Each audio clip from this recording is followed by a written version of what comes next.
मेरा voice message सुन लिया था? जी हाँ, तभी जल्दी घर आ गई। मुझे पता था अम्मा का ब्लड प्रेशर लो हो गया होगा और आप नर्स बन के घूम रहे होंगे। सिचुएशन कोई भी हो, लेकिन तुम मजाक करने से बाज नहीं आती। क्या करूं? ये मजाक मस्ती ना करूं ना तो टाइम कैसे गुजरेगा? वैसे मुझे अभी भी यकीन नहीं आ रहा कि जोया ने असफर को थप्पड़ मारा है। यही थप्पड़ अगर असफर भाई की माँ ने उनको मारा होता ना तो जोया बाजी की जिंदगी बर्बाद ना होती। लेकिन अभी भी वक्त है, वो अपनी जिंदगी नए सिरे से शुरू कर सकती है। आई गेस अब आपको खानदान में अनाउंस कर देना चाहिए कि जोया बाजी की खुला हो रही है। नहीं भाई नहीं, अभी खानदान वालों की बातें सुनने का मेरा कोई मूड नहीं है। जब वक्त आएगा बता देंगे। कह तो सही रहे। अच्छा चले, आप अम्मा के पास जाएं, मैं जरा कमरे से होके आती हूँ। बस 5 मिनट बाद मैं आऊंगी उनका दोबारा ब्लड प्रेशर चेक करने, ठीक है? अरे हाँ, और जोया को भी चेक कर लो, कब से कमरे में बंद बैठी है। चेक कर लेती हूँ। लेकिन बाबा, असफर भाई कितने घटिया आदमी है। हमें ना उनसे अलर्ट रहना चाहिए। यकीनन वो कोई ना कोई घटियापन दोबारा दिखाएंगे। हाँ, कह तो तुम ठीक रही हो। वैसे तुम्हारे ख्याल में क्या करना चाहिए? ये किसकी कॉल आ रही है बार बार जो तुम काट रही हो? न्यूजीलैंड से आ रही है। फिर तो बहुत जरूरी है, उठाओ उसको। थोड़ी देर में उठा लूंगी, लेकिन मैं आपको बता रही हूँ, आप बताएं ना बताएं खानदान वालों को, मैं बता रही हूँ कि जोया बाजी की खुला हो रही है। अभी तो पता चलेगा कि कौन अच्छा है कौन बुरा। जो खानदानी होंगे वो हमारा साथ देंगे, वरना क्या? वरना कुछ नहीं। आप अम्मा के पास जाएं, मैं कमरे से होके आती हूँ। चलो, जैसे तुम्हें मुनासिब लगे। वैसे भी दूसरों से पता चलने से बेहतर है मैं खुद उन्हें बता दूं, ताकि उन्हें कोई शिकवा शिकायत ना रहे। चलो, मैं जरा पानी पीता हो जाऊंगा।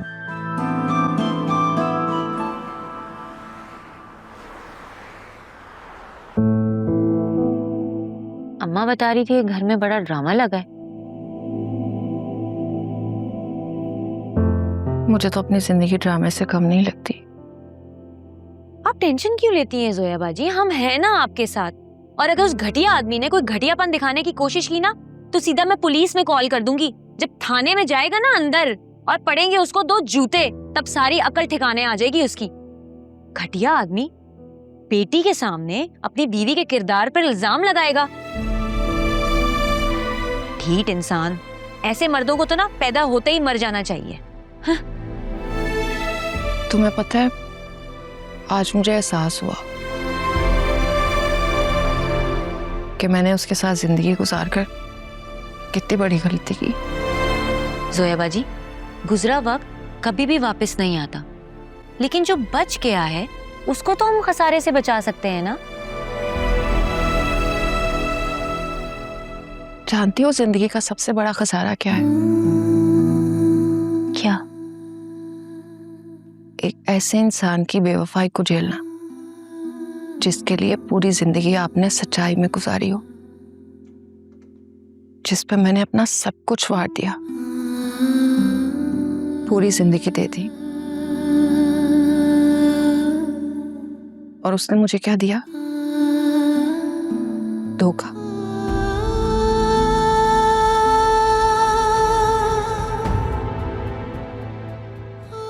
इतना घटिया खुदगर्ज इंसान। अगर इंसान कोई जानवर भी पाले ना तो उससे भी उनसियत हो जाती है।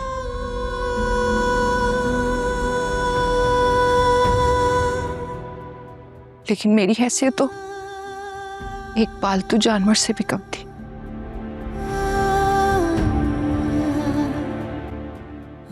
मैं एक पालतू जानवर से भी बुरी थी। मैं इतनी बुरी थी कि मेरे साथ ये सब कुछ हुआ। जोया बाजी, आप खुद को अंडर एस्टिमेट क्यों कर रही हैं? मुझे लगता है खसारा सिर्फ तब होता है जब इंसान अपनी पहचान खो दे। आपने तो अपनी पहचान दोबारा पा ली है। आपने उस इंसान को आईना दिखाया है। आपने बिल्कुल ठीक किया है। और झूठे इंसान से रिश्ता तोड़ना कमजोरी नहीं, बहुत हिम्मत की बात है। मुझे तो एक बात समझ में नहीं आती है कि वालिदैन तरबियत के नाम पर अपनी औलाद के साथ, अपनी बेटी के साथ जुल्म क्यों करते हैं। क्या कहते हैं, जुल्म को सब्र का नाम दे देते हैं, अपना हक छोड़कर मुस्कुरा देने को शुक्र का नाम दे देते हैं। और अगर बेटी शिकायत करे, शिकवा करे या अपने हक के लिए आवाज उठाए तो उसको कहते हैं कि ये नाफरमान हो गई है, पागी हो गई है, और उसको दर्ज देते हैं कि इन चीजों से दूर रहो। बस फिजा, कुछ नहीं बचा, एक पाक साफ किरदार ही तो बचा था। आज उसे भी उसने तार तार करने की धमकी दी। खोने को कुछ नहीं रहा।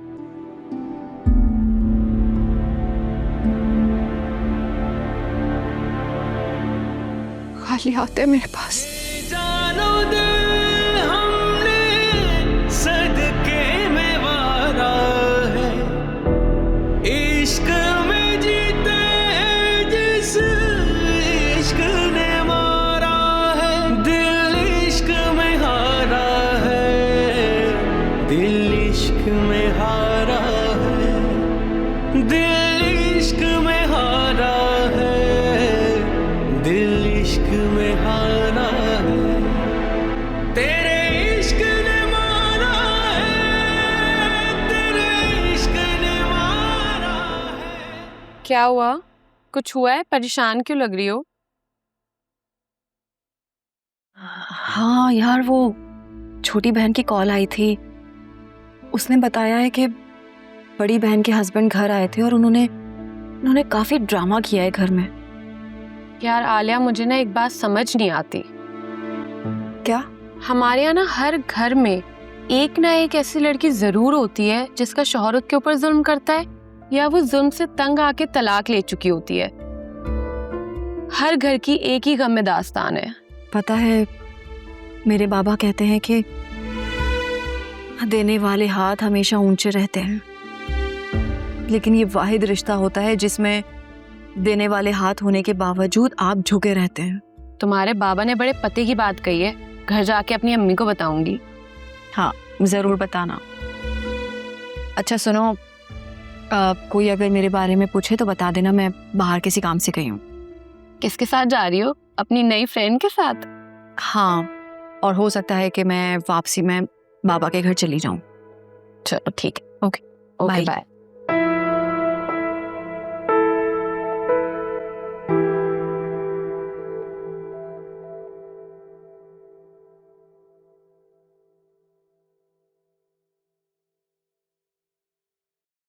जब से आया हो मुंह लटका हुआ है तुम्हारा, लगता है बीवी की याद आ रही है। अम्मा ने अल्टीमेटम दे दिया है, चंद दिन है बस तुम्हारे पास। यार तुम तो ऐसे बातें सुना रही हो, सारी जिंदगी मैंने ही तुम पे पैसा लौटाया, अब 2 दिन तुम्हारे घर क्या रह लिया, अब तुम बातें सुना रही हो। ये था तुम्हारा प्यार? अम्मा को तो तुम जानते हो, बेहतर यही होगा कि कुछ पैसे उनके हाथ में रख दो। वो जो तुम्हारे क्रिप्टो के 2-3 लाख रुपए थे, उनमें से कुछ रख दो। मेरे पैसों पे खूब नजर है तुम्हारी। होने वाली बीवी हूं मैं तुम्हारी, तुम्हारे पैसे मेरे पैसे हैं यार। सही कह रही हो, सब तुम्हारा ही है, बस तुम फिक्र नहीं करो, सब ठीक कर दूंगा मैं। देखो, जो करना है जल्दी करो, मुझसे ज्यादा इंतजार नहीं होता और ना अम्मा इंतजार करेंगी।